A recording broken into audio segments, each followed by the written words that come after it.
Naomi Hart found the envelope on her desk the way people find a bruise, small, obvious, and impossible to ignore.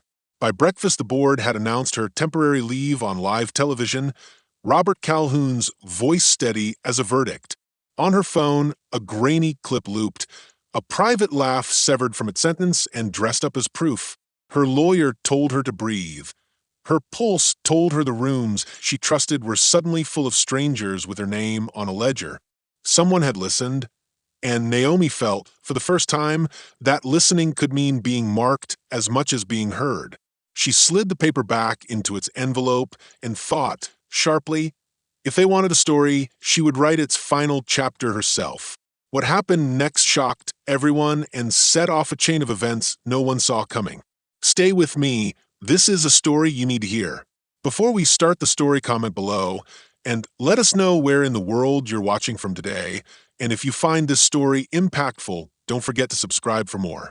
The city had folded into a quiet, blue dusk by the time Naomi Hart turned the dead key in her office door and stepped inside.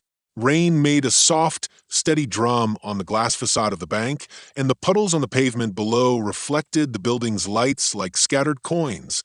Inside, the world smelled of cold coffee and paper, small, honest things that never lied about the hour. The trading floor beneath her office was a sleeping animal. Rows of dark monitors, chairs pushed under desks, a lone cleaning cart parked like an afterthought.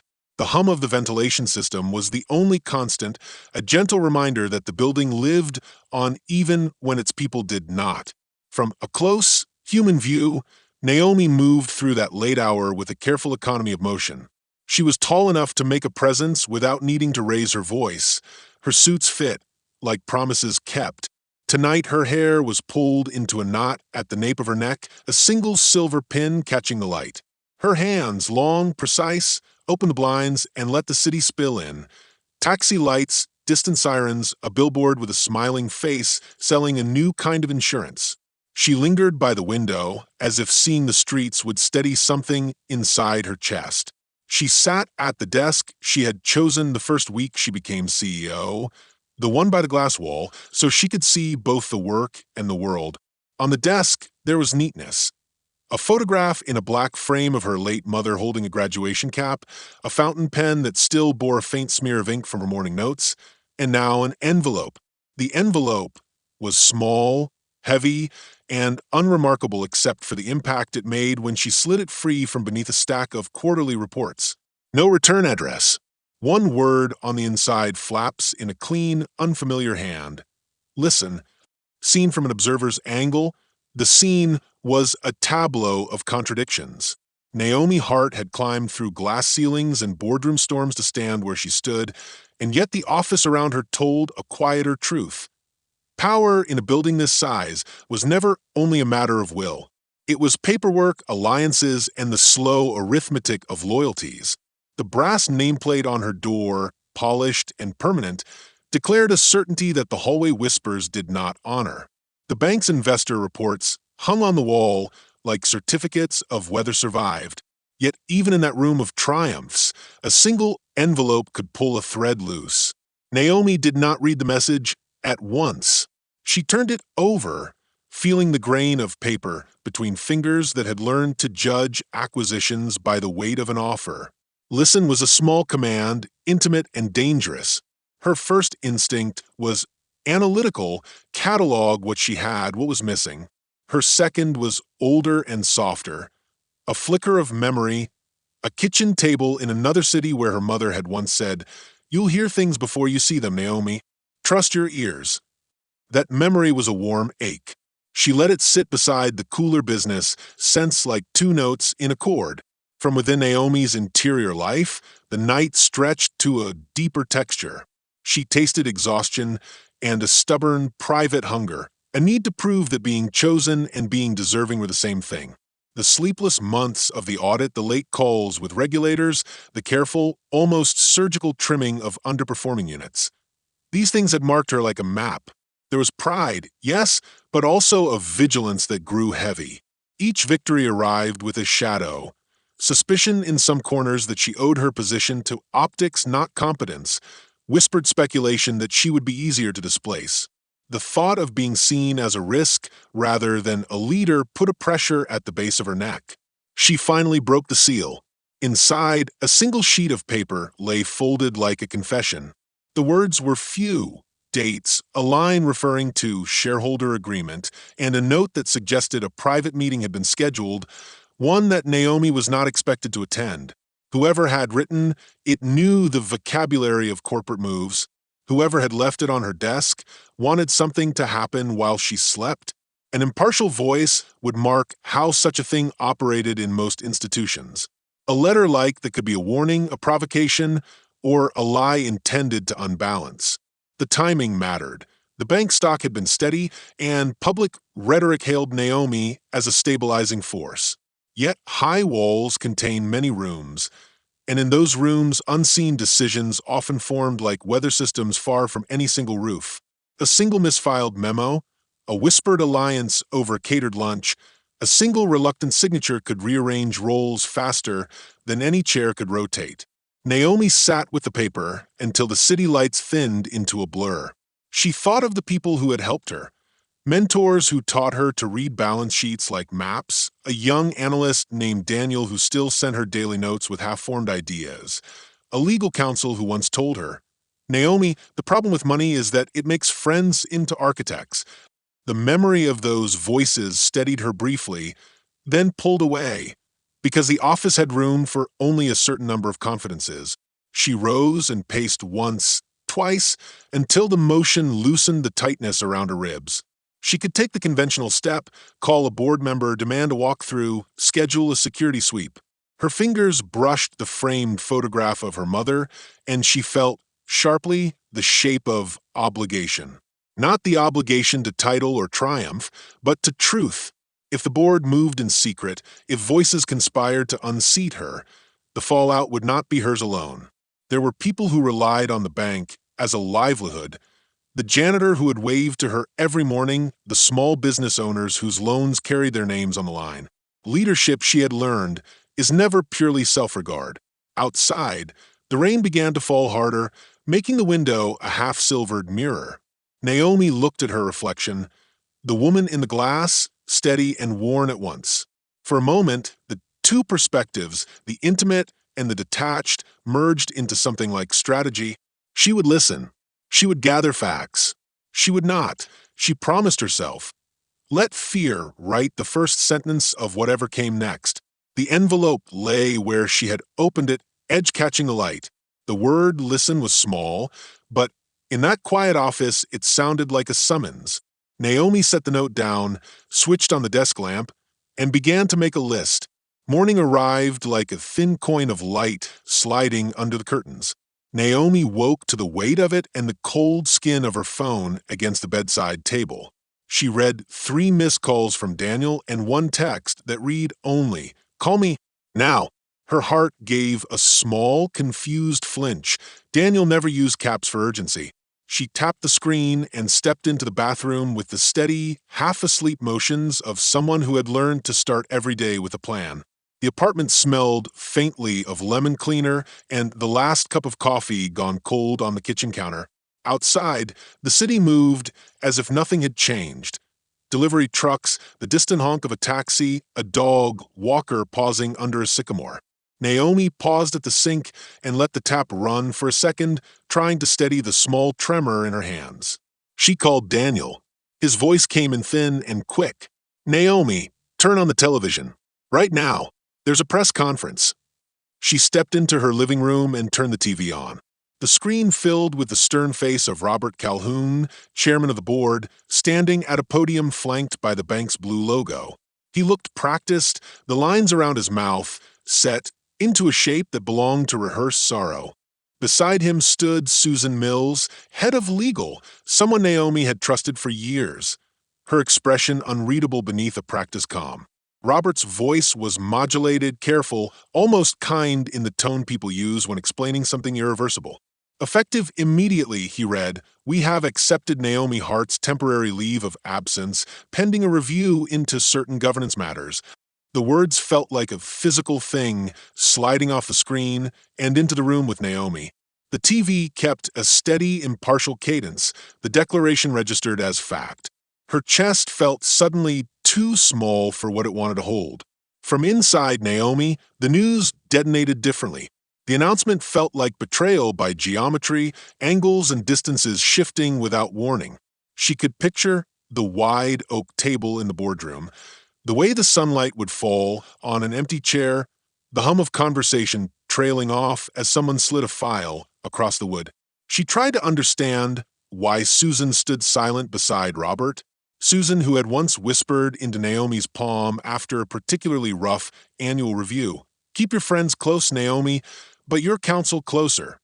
The memory made her stomach drop. Daniel's voice broke through again. "There's more. An anonymous report hit the markets overnight. Allegations of accounting irregularities tied to a subsidiary. The stock's down. PR is getting calls. People are," he paused, breathless. "They're already framing it as her misstep." On the screen, the anchors repeated the claim with the even, hungry rhythm of people who turn rumor into certainty by saying it 3 times. The letters on the stock ticker scrolled like falling teeth. Naomi felt the office around her in memory. Her desk, the photograph of her mother, the small envelope whose single word had been a private summons. She remembered the word listen, and felt suddenly that the word had been a map, not a command. The impartial view would note how the market readied its own verdict faster than any human tribunal. A rumor could be massaged into a crisis. An anonymous packet could paint motives that did not exist. Boards, like weather systems, reacted to pressure. Naomi's position, visible, symbolic, and precarious, was a surface on which other forces could act. Someone had, it seemed, chosen that surface and struck. She tried to call Susan's office. The receptionist's voice was calm, then clipped. "Ms. Mills is unavailable for comment at this time." Naomi felt that clippedness as a blade. She called the security line at the bank. The line rang and then went to a recorded message about urgency and longer than usual wait times.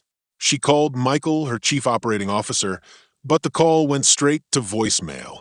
Each unanswered attempt widened the small, raw space inside her. She dressed quickly, hands practiced, but each movement felt as if performed under glass. On the way out, the elevator smelled of stale perfume and metal. A neighbor, an old woman who watered the building plants, looked up and offered a small, concerned smile that Naomi could not return. The city outside had not yet decided to punish anyone. People went about their routines, ignorant of the motion that had begun to orbit Naomi's life. On the ride down, Naomi's phone buzzed again. This time it was an email from an address she did not recognize, subject line simply, "For your ears only." She opened it in the lobby, the little screen, a private window into some new truth. The message contained 1 sentence and a file attachment. The sentence read, "We listened. You did not. Now decide which story you want people to believe." Attached was a video clip, 30 seconds of footage, grainy and cropped, of Naomi in a private call with an executive from a year ago. The words were clipped, edited to take a phrase out of a larger conversation. A joke, a shorthand, a line that could be read as negligent when set adrift from context. The clip looped, its edges blurry, but the implication was sharp as a shard. It looked like evidence to the untrained eye. The practical, detached interpretation would note how easy that clip would be in a world of editing tools and anonymous hands. It would note how small out-of-context fragments are designed to launch narratives. But inside Naomi, the clip felt like someone had taken her voice and carved it into a weapon.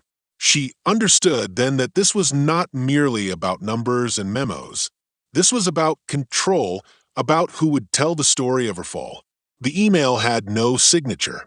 The note on her desk, the morning's envelope, the anonymous report, the orchestrated video, the small pieces of a larger machine clicking into place.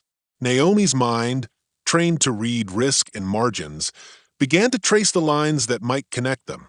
Each possible path carried the possibility of betrayal. An ally who had traded loyalty for leverage, an old adversary resurfaced with the appetite for ruin, or a committee that had decided her presence was more risk than asset. She stood at the curb, rain from an afternoon storm threatening from the skyline, and realized she was now in the public version of her life. The private Naomi, the woman who loved the sound of pages being turned late at night, who kept her mother's photo in a place of honor, had been pulled into a frame designed to discredit. The public Naomi, the nameplate, the suit, the figure in the boardroom, was being rewritten. She had steps to take: call her legal team, gather records, prepare statements. But more than plans, there was a new feeling. The sense that someone inside the walls had chosen to strike at the heart of her story. Naomi put her phone into her pocket and felt the device like an anchor and a needle both. She would listen. She promised herself again, this time with new intent. But first she needed to find out who had the courage to whisper and the will to betray. The legal office smelled of old books and new coffee when Marcus Bennett arrived, briefcase in hand and a soft, confident way of stepping into a room that tried not to look afraid. He had represented CEOs before. He knew the ritual of shock and the choreography of calm. Naomi watched him set his case on the table, watched how his eyes measured the office as if cataloging exits and witnesses. She liked Marcus at first glance because he moved with the assurance of someone who trusted the facts more than crowds. "I'm here," he said, and it landed like an oath. Naomi had Marcus on retainer for years. He had helped her navigate a hostile takeover in her 30s when reputation was currency and rumor a common thief. Now he opened his laptop and began to speak in the precise, methodical voice of a man who converted panic into paperwork. "We need to freeze communications, preserve server logs, and contact the regulator before they make assumptions. And we need a press line." He paused and looked up. "But first you have to tell me everything that could even be spun." She told him, piece by piece, the way someone lays out a map. She mentioned the envelope, the video, the anonymous report, and Susan at the podium. Marcus listened without interruption, his expression steady as a stone. When she finished, she felt lighter and exposed at once. Telling had unlatched something, either rescue or trap, and she could not tell which. Outside that room, Daniel waited in the lobby like a boy who had learned to behave like a man. He had been the first to call her, the first to send that urgent text. He was 29, quick to laugh in meetings and quicker to annotate slide decks at 2 in the morning. Naomi trusted his smarts. He had an honesty in his eyes that suggested he still believed institutions could be instruments of good. Yet this morning he had sounded different, frantic in a way that hinted at fear for more than her. "How is she?" he asked Marcus when Naomi gave him a small nod. Marcus offered a concise answer that gave Daniel an occupation and a purpose. "We move now. We gather. We speak on our terms." Naomi watched them together and noticed the small things that revealed true ties, the way Daniel lingered too long when he started to leave, the way Marcus made sure Daniel knew which documents to secure, the way Naomi's gaze found the framed photograph of her mother and then slid away. Relationships are not only made in triumph, they are tested in the thin press of mornings like this. Susan Mills answered Naomi's call on the third ring. Her voice was the same calm the world had seen on television, but there was a distance underneath that Naomi had not felt before. "Naomi," Susan said, "we had difficult conversations last quarter. You know how governance must look beyond the person." The sentence sounded measured. It also sounded like a door closing. Naomi felt the old intimacy she had believed she shared with Susan repositioned itself. Less confidant, more counsel. "Did you know about the press release?" Naomi asked. "We knew what we had to disclose," Susan replied. "This is about the bank's welfare." The line went quiet, and in that silence Naomi heard the careful arithmetic of people who weighed loyalty against risk. There were other conversations that ran on different registers. Michael, the chief operating officer, texted a line that said simply, "Be careful. I'm with you." The message was short and unremarkable, but Naomi felt its thinness as a weight. Michael's face had been read in a dozen investor memos, competent, calming, loyal enough. Yet his eyes in their last meeting had held an unreadable flicker. Naomi wondered then if loyalties could be measured like interest rates, nominal on paper, volatile in reality. In the days that followed, Naomi walked through her bank like someone walking backwards through a familiar house. People smiled with a curiosity that bordered on caution. The receptionist, who always greeted her by name, now asked for ID. The cleaning crew nodded, then lowered their voices when she passed. Daniel hovered at her elbow in meetings, offering charts and datasets, his fingers drum-like, on the table. He kept glancing at his phone, as if expecting it to become explosive. "No one expected this," Daniel whispered once, so low Naomi had to seep the words from him like heat. "Who would do this? Who would want you out?" "I can't tell you who," Naomi said, and the honesty of that admission felt like salt. "But listen, the more people who think I'm unstable, the easier it is for a narrative to take root." She had always been aware that her identity carried with it a set of assumptions, some charitable, some cruel.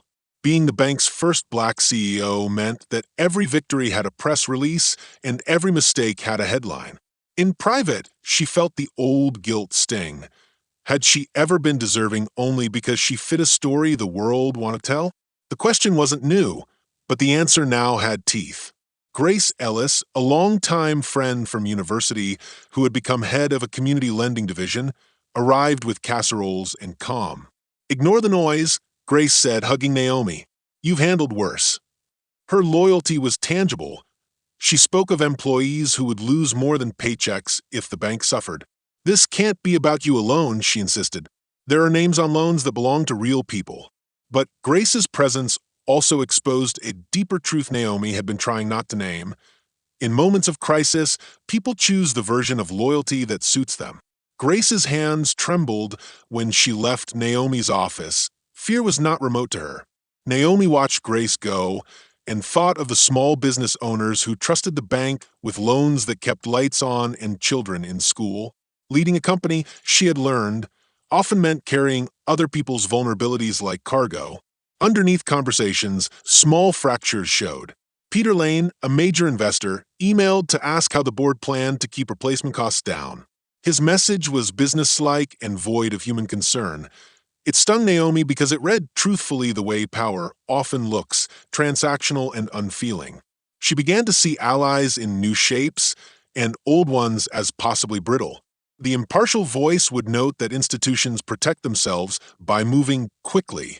It would note that Naomi's personal narrative was now an element in a larger system where silence and speed were weapons. The more empathetic voice, Naomi's own, felt the moral calculus differently. She was not only fighting for a title, she was fighting to protect a set of commitments tied to her name and her mother's memory. She was fighting for people who did not come with polished press kits. As the days unspooled, Naomi rehearsed what she would say, both to cameras and to her own mirror. She watched the faces around her for signs. An old friend who grew distant, a junior analyst who suddenly seemed too eager to please, and cataloged them with a mixture of grief and strategy. Loyalty, she understood now, could be like glass, beautiful, reflecting, and capable of cutting whoever trusted them most. Marcus's office smelled of warm paper and the faint bite of burnt espresso when he slid the laptop toward Naomi. The screen light made small shadows under their eyes.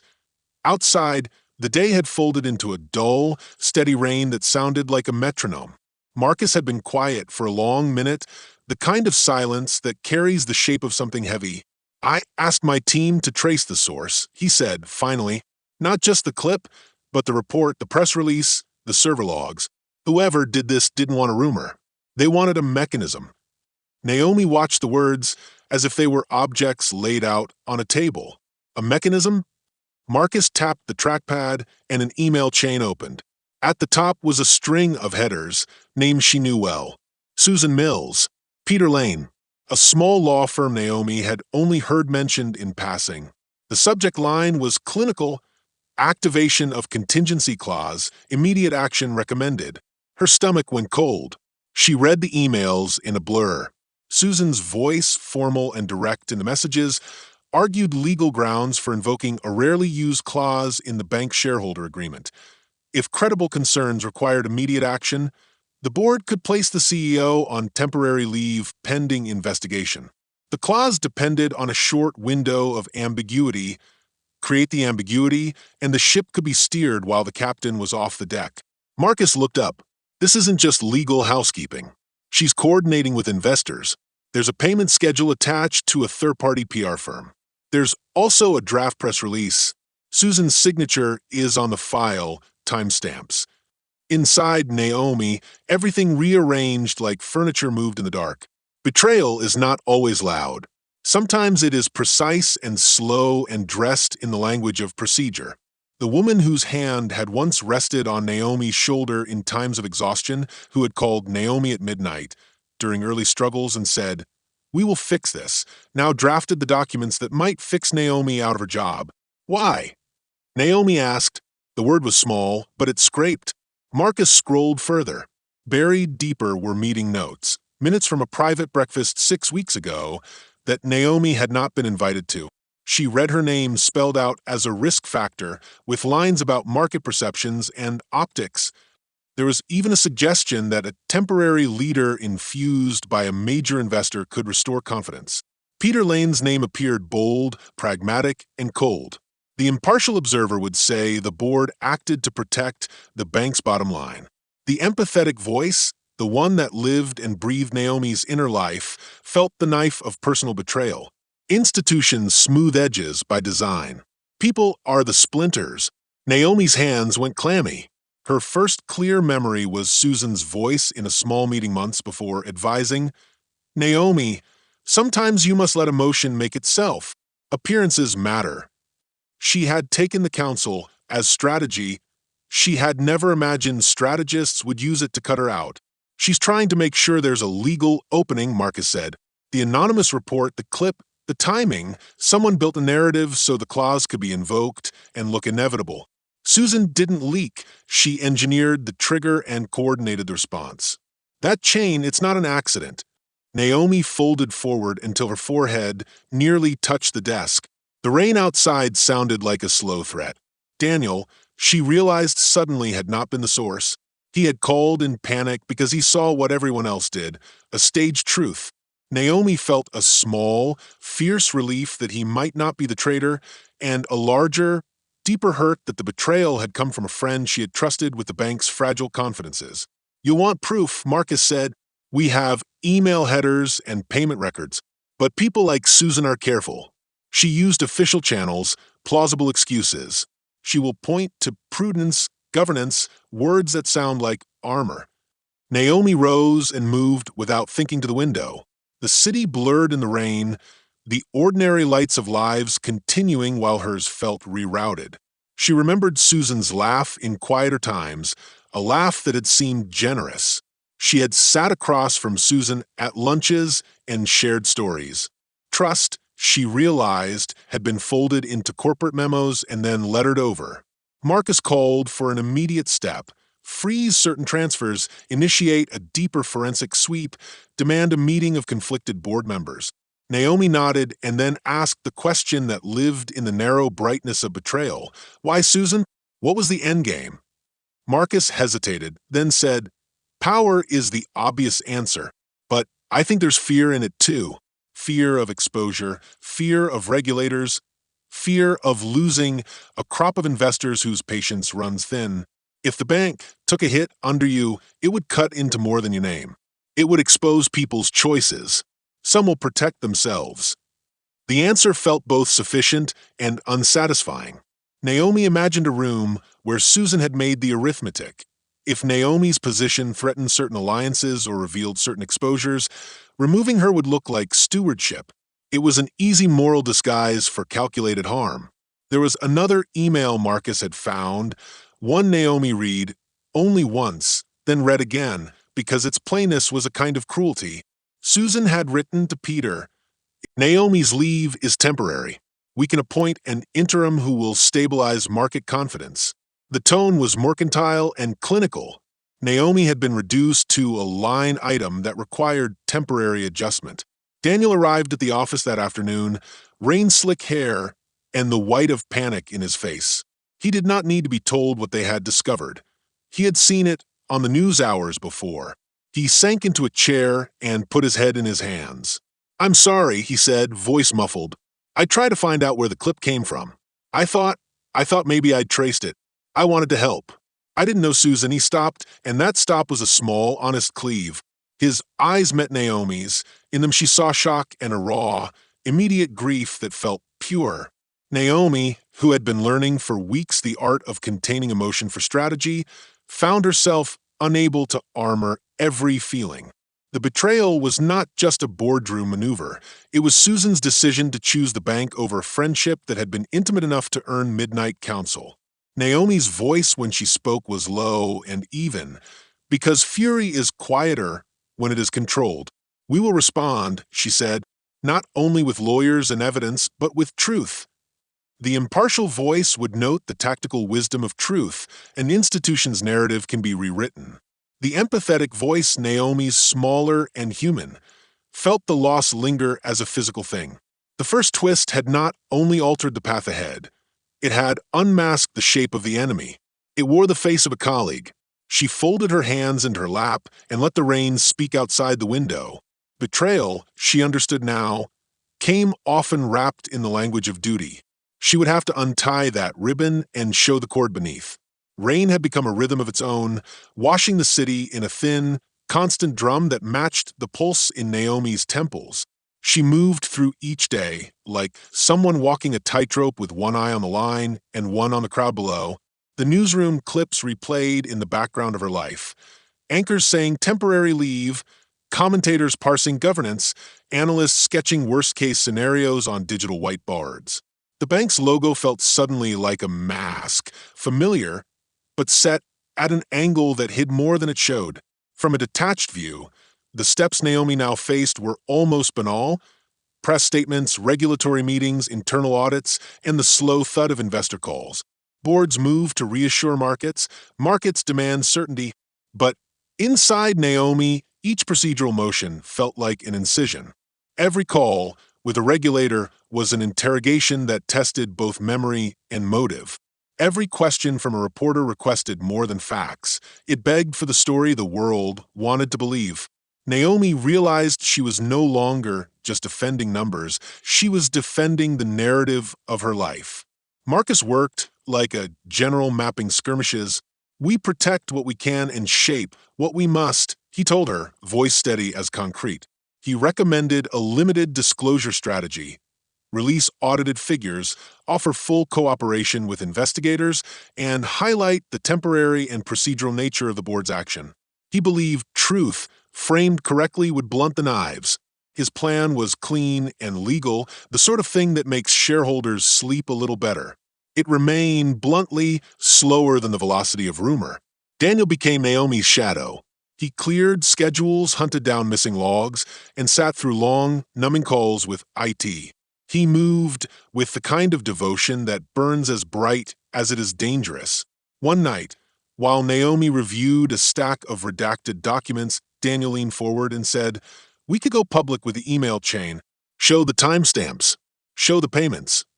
His suggestion landed loud in the quiet room. Naomi felt the tug between impulse and counsel. The empathetic part of her wanted to expose the truth in the rawest form, to throw light into the rooms that had schemed. It was a moral clarity that felt like a salve, but the impartial side, the part that had learned the grammar of survivability in business, warned of fallout. Going public with internal communications could trigger legal spirals, provoke a shareholder suit, and give opponents ammunition to say she was mixing personal grievance with corporate governance. The choice was not only tactical, it was existential. She risked turning a legal fight into a public spectacle that could hurt employees, clients, and the fragile trust that kept loans funded and payrolls met. Pressure came from other directions. Peter Lane began to call more frequently, each conversation thin and efficient. "We need stability," he said, always careful. "An interim with investor confidence would be preferable." His tone left no room for nuance.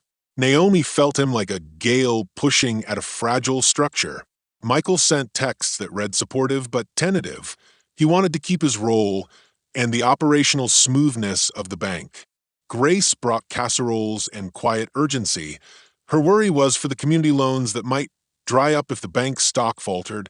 Each voice asked Naomi to weigh outcomes she had never wanted to calculate: personal vindication versus protecting livelihoods. Sleep became a thin, rare thing. Naomi's dreams were full of small betrayals: doors closing softly, pages torn from a ledger she couldn't read. She woke often with the image of her mother's photograph on the desk, the smile that had signaled belief. That face made decisions harder. If she released the emails, she might clear her name, but expose private conversations that had consequences for people she still cared about. If she stayed silent, she might be replaced and watch the bank and the people who depended on it steered by those who had used procedure as a weapon. The board scheduled a meeting to discuss stabilization measures. Naomi was not invited.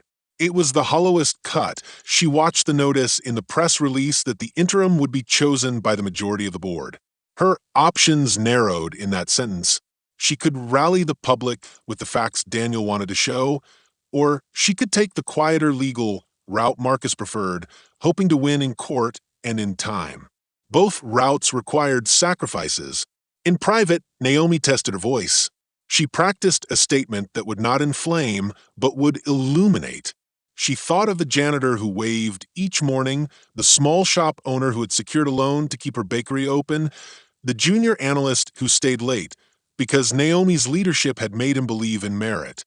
These faces were not collateral in her calculations. They were her moral measure. The knowledge that her choice would ripple through their lives made the decision heavier. Daniel, sensing her hesitation, grew restless. "We can file for emergency injunctive relief," he said one evening, more legal than technical in his suggestion. "It would force a hearing before they can do anything permanent." Marcus countered with caution, "Emergency filings can draw more attention. We control less of the narrative than we like to think." The tension tightened with each passing hour. Naomi realized that the fight was no longer only against those who had orchestrated her removal, but against the structural logic that allowed private councils to masquerade as public good. The moral complexity of leadership pressed on her. Was a leader's first duty to herself or to those she served? Was truth absolute, or was it a thing to be wielded carefully? She chose to sleep 1 hour and then make a plan. The pause was tactical. Decision-making in raw emotion often yields ruin. But even that measured approach felt like a betrayal of urgency to some around her. Daniel wanted immediacy, Marcus advocated patience. Naomi felt both loyalties pull at the same place in her chest. Late that night, she walked to the window and watched the rain bead on the glass. The city below kept turning, lights, engines, small human dramas. Unaware of the calculus being done in a high-rise office, Naomi closed her eyes and let the impartial and the intimate collide. She understood that whichever path she chose would rewrite not just her fate, but the contours of power inside the bank. The choice would determine whether truth would be used to heal or to wound, whether she would be remembered as a defender of integrity or as someone who had allowed passion to unmoor prudence. She made a list, thick with consequences. Then she picked up the phone and called Marcus. "Prepare both paths," she said. "We stand ready legally, and we prepare a controlled disclosure, if we must. But we do not start a war we can't finish." The decision was both sword and shield, an attempt to hold the center while the world tilted around her. The boardroom smelled of polished wood and temperature-controlled certainty. Rain tapped a steady Morse code on the windows as Naomi walked in, Marcus at her side, Daniel behind them like a faithful shadow. The room was fuller than she expected. Directors, counsel, a few reporters squeezed into a corner, and Peter Lane at the head, fingers steepled, face carefully composed. Susan sat near him, her posture immaculate. For a moment Naomi saw everything as if through the glass of those office windows. Small lights in a city that kept on, people inside a room that had the power to change lives with a signature. She had a court order in her pocket that Marcus had fought for all night. It read in clean legal language that she be allowed to attend and be heard before any permanent appointment. The paper felt heavy, a simple instrument that had the weight of weeks behind it. Naomi's pulse was loud in her ears, but her voice when she spoke was steady. "I asked to be here," she said, "because truth matters." Marcus began. He did not shout or plead. He showed the board the mechanics, email headers, payment records, and a spreadsheet that traced a series of transfers from a shell company to a PR firm. The data moved on the projector in plain lines and columns, numbers that carried a kind of cold clarity. He played timestamps of messages, Susan's drafts, Peter's advisories, the small insertion of language that triggered the shareholder clause. Faces in the room paled as facts accrued like snowfall. The first twist, the betrayal Naomi had felt like a ledge being pulled away, became visible in black and white. Susan's signature, Marcus said, matched the file metadata. The payment schedule to the PR firm lined up to the clip's release. The anonymous email had been a preface, not a warning. On the screen, the carefully edited video looped, but Marcus then played the full, uncut call from which the clip had been taken. Context reshaped meaning. A joke became a phrase became a headline only when severed from its sentence. Daniel then rose, hands trembling only for a second. He had followed a digital trail Marcus had mapped. The clip upload traced back to a cafe Wi-Fi hotspot, then through an intermediary server, then to an account registered in Peter Lane's name. He set the final link on the board. A ledger entry showing a transfer from Peter's investment vehicle to the PR firm's account 2 days before the clip went live. The room moved as one organism at the reveal, murmurs like a low tide. Peter's face did not crack outwardly, but something in him shifted. He coughed, then tried to speak in the voice of shareholder concern. "The bank needs stability," he said, words shaped into a shield.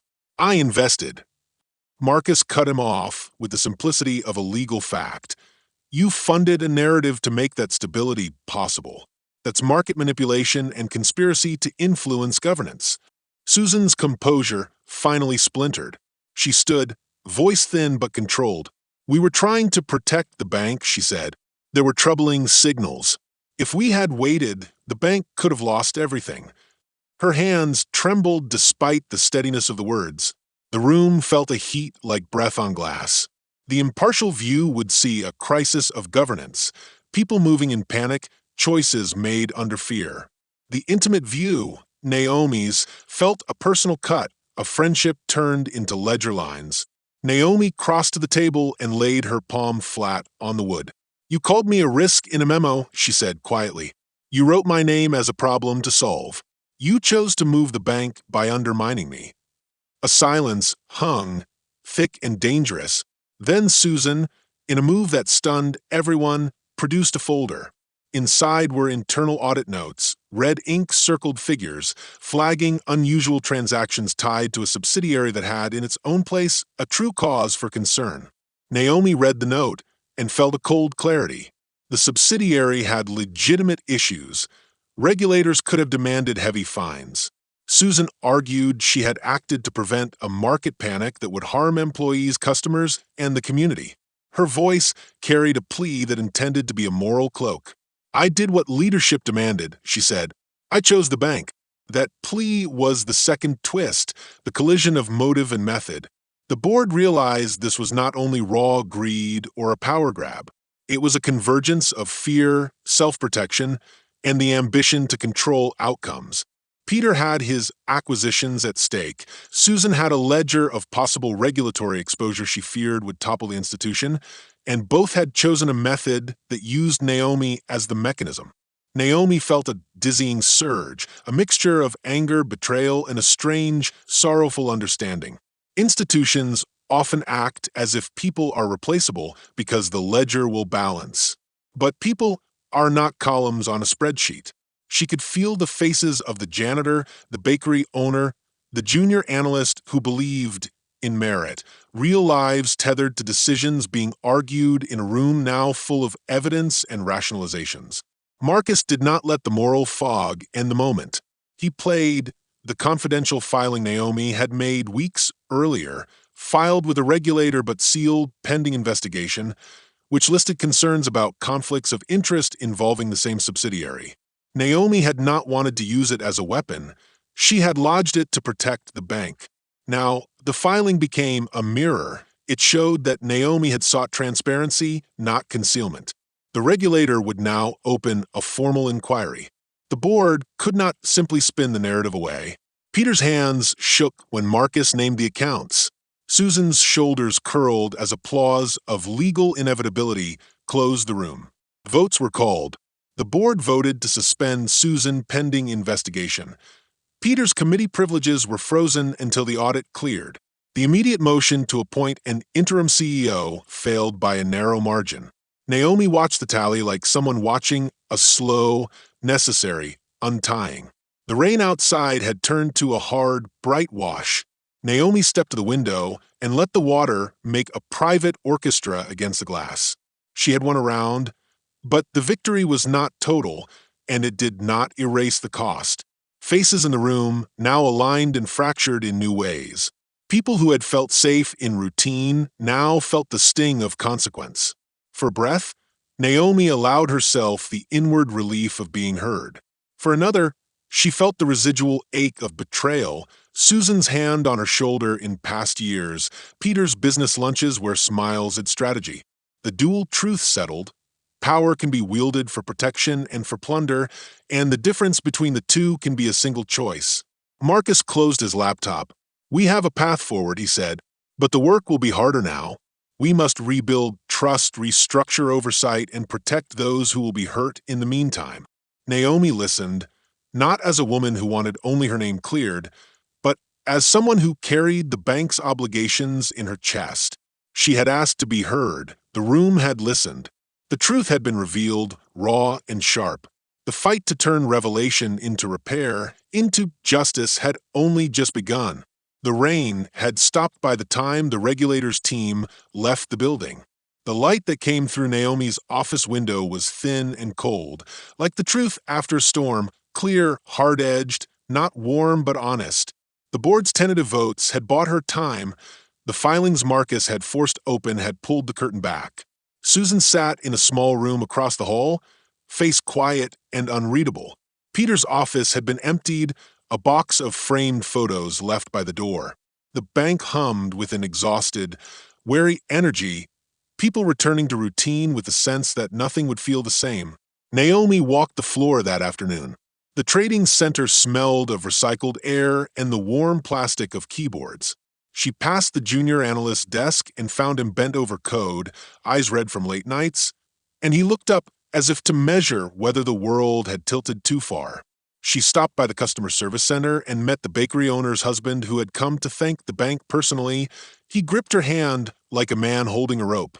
The janitor smiled at her in the hallway, small, human gestures that stitched the institution back into a shape that had room for faces, not just ledgers. From an impartial standpoint, Naomi's victory had procedural roots, evidence, timestamps, and the force of a lawsuit that would not be simple to dismiss. But the more human truth was stitched through with other threads, losses, reconciliations, and the cost of exposing what had been hidden. The regulator's inquiry would be long. Some reputations would be restored, some people would leave. Naomi understood that clearing her name was not the same thing as repairing every damage done. That night Marcus sat across from her in the quiet of the conference room, the city beyond a scatter of static lights. "We made the facts speak," he said, "but words on a screen won't fix everything. We have to rebuild trust." Naomi nodded. She had come into this fight thinking she primarily wanted to be heard. Now she understood that what she wanted was more complicated. She wanted a bank that could not be so easily bent, a structure that served people and was not merely a vehicle for fear. "We will restructure governance," she said. "Stronger checks, more transparency, real accountability that doesn't hide behind stewardship. And we will protect the people who will suffer if markets tremble." Marcus listened, then offered the practical scaffolding: new audit committees, clearer reporting lines, an independent ethics board. Daniel, who had stayed late and slept in the office that week, joined in, mapping digital controls and better communication protocols. Naomi felt something small and fierce inside, an organizing of grief into purpose. There were personal reckonings as well. Susan, when confronted in the hearing room, spoke haltingly. Her defense was not simple greed, it was fear and a belief that she had acted in the bank's interest. Naomi did not deny the reality of the subsidiary's issues. There had been genuine risk, but she could not accept the method. "We protect the bank by telling the truth," Naomi said, voice even. "We stop being vulnerable by building systems that prevent vulnerability, not by naming one person and making her fall for everyone's safety." The legal process would follow its course. Naomi insisted that the bank cooperate fully. She could have demanded harsher public punishment, allowed the cameras and the headlines to turn the moment into spectacle. Instead, she chose a quieter, harder path. Reveal the facts and then focus energy on rebuilding structures that would prevent the same betrayal. It felt like an act of restraint and an act of courage. Restraint because she held back the viciousness that revenge promises. Courage because reform takes longer than retribution and sometimes yields less immediate satisfaction. At home, that evening Naomi sat with her mother's photograph on the table. She remembered the kitchen advice, "You'll hear things before you see them," and realized how that had guided her into listening for the patterns beneath noise. She thought of Daniel's frantic calls, Marcus's steady hand, Grace's casseroles, the janitor's smile. She thought of those who had turned away and of those who had stood in the room when the truth came down like winter sun. The moral question that had shadowed the entire episode returned to her in stillness. What does leadership require when the institutions you lead have their own hunger? Naomi had wanted to defend her own name, but she found herself, and surprised herself, wanting a different thing as well. To change the rules so that the ledger could not write over a life so easily. She felt the old ache of wanting to be seen, and a new, broader hunger to make sure that others would not be seen only as useful or expendable. In the weeks that followed, Naomi led public forums with employees and community stakeholders. She listened more than she spoke, and when she did speak, she kept her language clear and unspun. She announced the ethics board, invited external auditors, and opened channels for whistleblowers that bypassed old hierarchies. The bank's stock steadied slowly as markets absorbed the facts, and the community read the names of reforms into real effort. There were losses, some loyalists left, some investments were restructured, and Susan faced the consequences of action and motive. There were also gains, stronger community ties, a new junior to mid-level leadership program Naomi initiated to broaden opportunity, and a renewed sense among the staff that their work mattered beyond quarterly reports. The bank became a site of repair rather than only profit.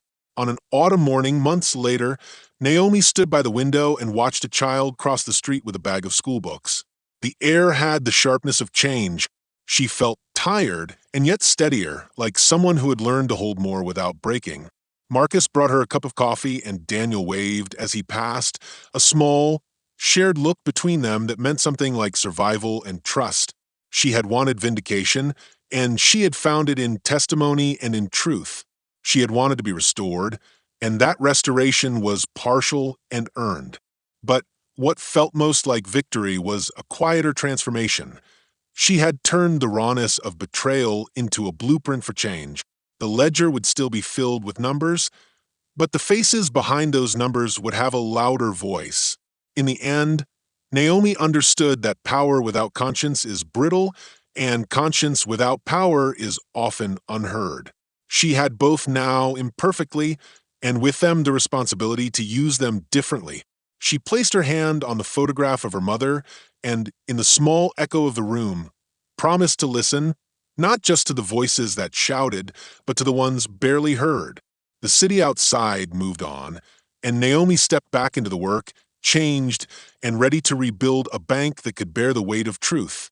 Share your thoughts in the comments below. If you enjoyed the story, don't forget to like it, share it with your friends, and subscribe to the channel for more meaningful stories. Thank you for watching, and see you in the next video.